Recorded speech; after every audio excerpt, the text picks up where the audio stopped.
Drivers are told this frustrating news that the Albert Bridge in West London may be closed to vehicles for up to a year.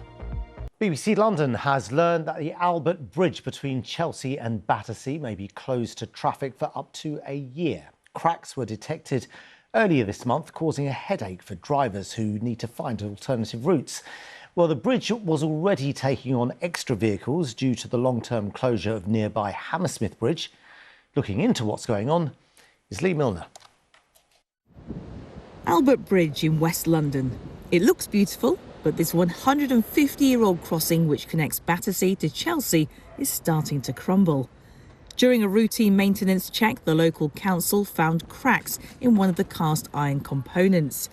Now repairs are underway and checks are being made using ultrasonic technology to make sure it's safe. But while the bridge remains open to pedestrians and cyclists, motorists might have to wait up to a year for it to reopen. We've been in touch with TfL to ask them to reopen some of the turns that have been banned in recent years into Battersea Bridge and Chelsea Bridge. It is really difficult for people that need to travel north to south and vice versa, and we want it open to cars as soon as we possibly can.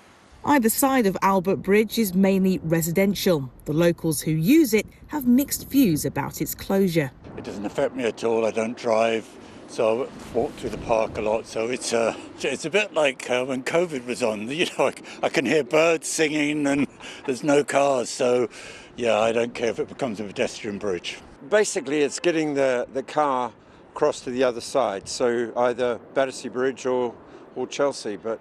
How much extra time does that add onto your journey? Because sometimes that can be gridlock, can't it? 20 minutes, I'd say.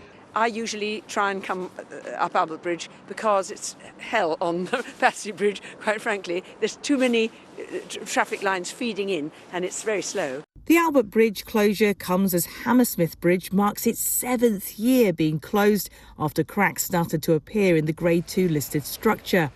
In total, there are 35 main bridges across the River Thames in London, most of which were built during the Victorian era. We have the greatest collection of bridges, I think, probably of any city in the country, and so it is a bigger issue. And it can also be an issue in the way that London's organised, in that you have one borough on one side of the river and one borough on the other. And so it takes quite a lot of collaboration, which might not be the same case in other places, to get these projects off the ground.